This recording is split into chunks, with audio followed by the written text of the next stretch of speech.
Hello and welcome to the American Athletic Conference Women's Basketball Media Day. I'm Bob Picozzi, and today we are coming your way from the Mohegan Sun Arena in Uncasville, Connecticut. This will be the site of the first American Athletic Conference Women's Basketball Championship, March 7th through the 10th. Today we're going to tell you all about the inaugural year of the American. We'll preview the season.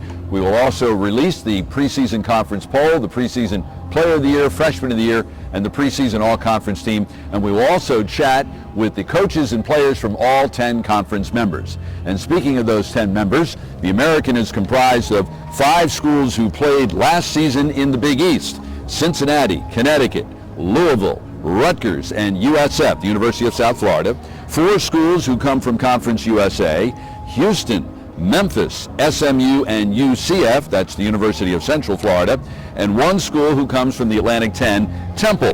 And looking ahead, the American will welcome 3 new members in the 2014-15 academic year, all 3 coming from Conference USA, East Carolina, Tulane, and Tulsa.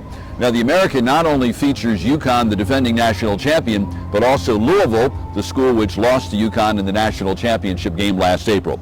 USF also played in the NCAA tournament last March, and Memphis and SMU played in the WNIT. There are 2 coaches in the conference who are members of the Naismith Memorial Basketball Hall of Fame: UConn's Gino Auriemma and Rutgers' C. Vivian Stringer. The Americans' preseason poll was announced today. UConn is number 1, receiving 9 of 10 first-place votes. Louisville is number 2, receiving the remaining first-place vote.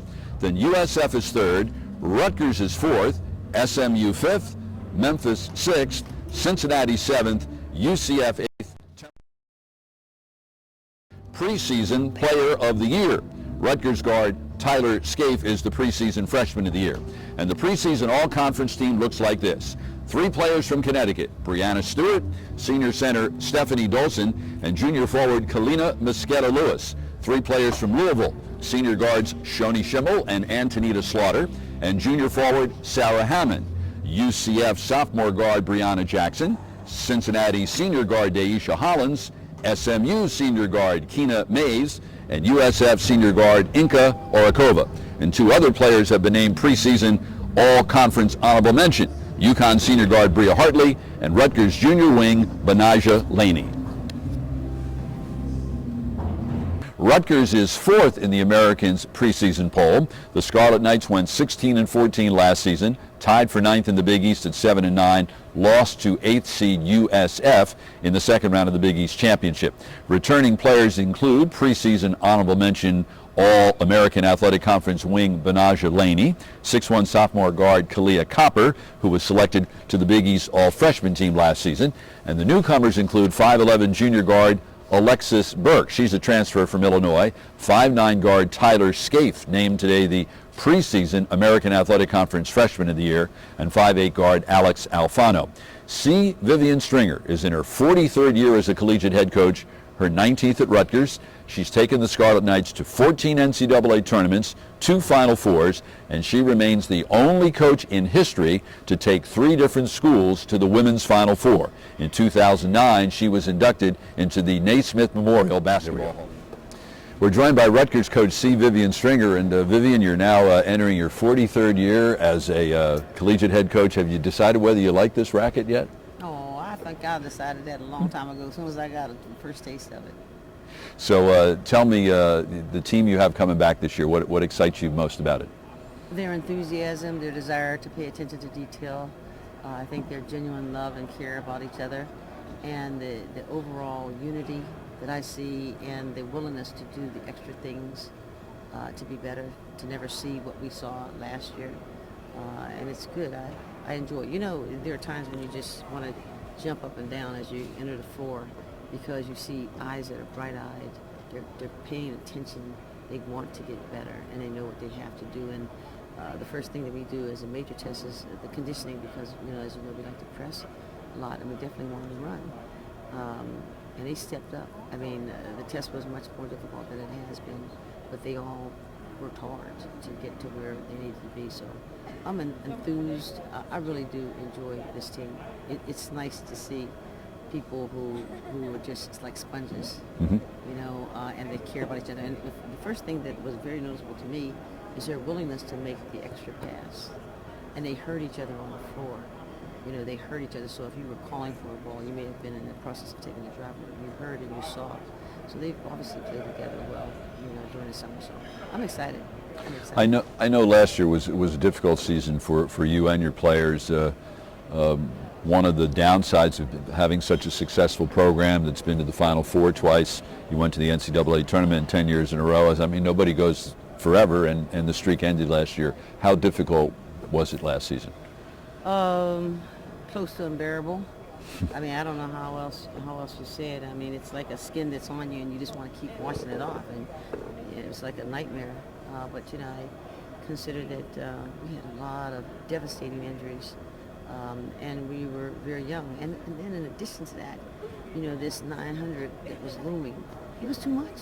I could see every time we had a game, it's like, oh my God, can we just get this game out of the way? It just doesn't matter, because you know, then they're pressing. You see the nervousness and the tenseness in their eyes, in games that weren't supposed to be covered by television were being covered by television because we were supposed to do these things. And it's one thing to surprise everyone when you do well, because no one expects it. It's another thing, you know, when there's a date and there's a time and there's an objective to be met, and can you meet it, you know? And that's what I saw in these young faces.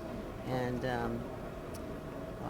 it was a burden that I hope I never experienced for a team ever. And I'm glad that it's over. And I just want these young people to really enjoy and laugh and play the game as it was meant to be played, with the fearless, you know, attitude that we generally have in approaching games, and not a fear of, you don't want to lose. Mm-hmm. Instead of, let's go out and take care of business. You know what I mean? Yep. And you mentioned young players. One of your young players is named Tyler Scaife, and she was just named today the American Athletic Conference preseason Freshman of the Year.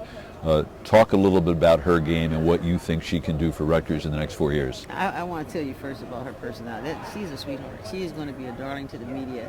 I've never heard coaches say as often as we have, I like that kid. I really like her. She's a sweetheart. I mean, and you know what I love about her?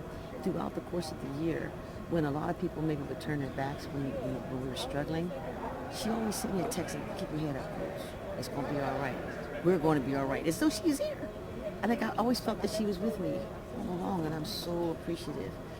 She approaches the game. I think that it's extremely important that the point guard is giving. You know, they don't get hung up on themselves. You know, they're the first ones that, my bad, I should have done this. I'll do better.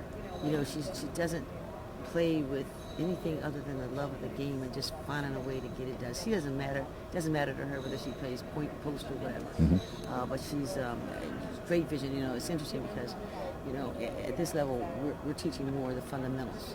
You know, simple things, whether it's a 2-3 jump stop, make a fake before you make the pass, you know, those kind of things. And like all freshmen, you know, she'll struggle with that. And then we'll look at each other, and one of my sisters said, Coach, lights are on. It's time to play. She'll find things. And sure enough, you know, it's amazing. And yet she takes all of that in, because when you think about all great players, whether it's Michael Jordan or anyone else, there are the things that they have are the things you can't teach. It's that it factor. You can't teach that. Now, you can teach them how to play within a team and the fundamentals and all that. And then that other thing is what she brings. And she's certainly welcome, open to all the other things fundamentally that she needs to do. So she has nothing but growth. You're going to find that she's enjoyable. The players just love playing with her. Explosive. She has great vision. Great vision. She's not afraid of the shot. She can take the shot. She can get hard to the hole. She sees the extra pass that passes 1-2 passes ahead of time. And you know, the one thing that she's focusing now on is defense, because her feet are quick enough. You know, now she's got to understand something about the angles and how to be efficient with that. You know, and hold herself to a high standard. And I just see a hard worker and someone who never says I can't, who's always just so positive. And that's going to go a long way when we're in the throes of some great competition. And those games, so many of the games that we didn't come through on. You know, 6 or 7 games, you know, a point, 2 points, 3 points. I mean, those are heartbreakers. And history has told me over the years, with so many of the teams that I've coached, that while you may have been on the losing end that year, all those things can turn around. those are the same games that you can win with a little bit of experience, and she brings that element that says, yeah, we'll be all right. So I'm excited. I'm excited for her and excited for our entire team. Well, thanks so much for joining us and have a fun season. Bob, thank you so much. I appreciate it. We're joined by Rutgers junior Benassi Eleni, and Benassi, there are a lot of basketball players here today, but there's only one that's in your situation, in that you not only play for a Hall of Fame coach at Rutgers, C. Vivian Stringer, but your mom, Yolanda, played for Vivian early in her coaching career at Cheney State. That's an interesting bond that you have with your mom. When Vivian was recruiting you, what did your mom tell you about what it was like to play for Coach Stringer? Well, I actually grew up around Coach Stringer. When I was first born, we went out to Iowa, so I was there when she was at Iowa and when she was at Rutgers. Like, I was always at the games, at all the camps.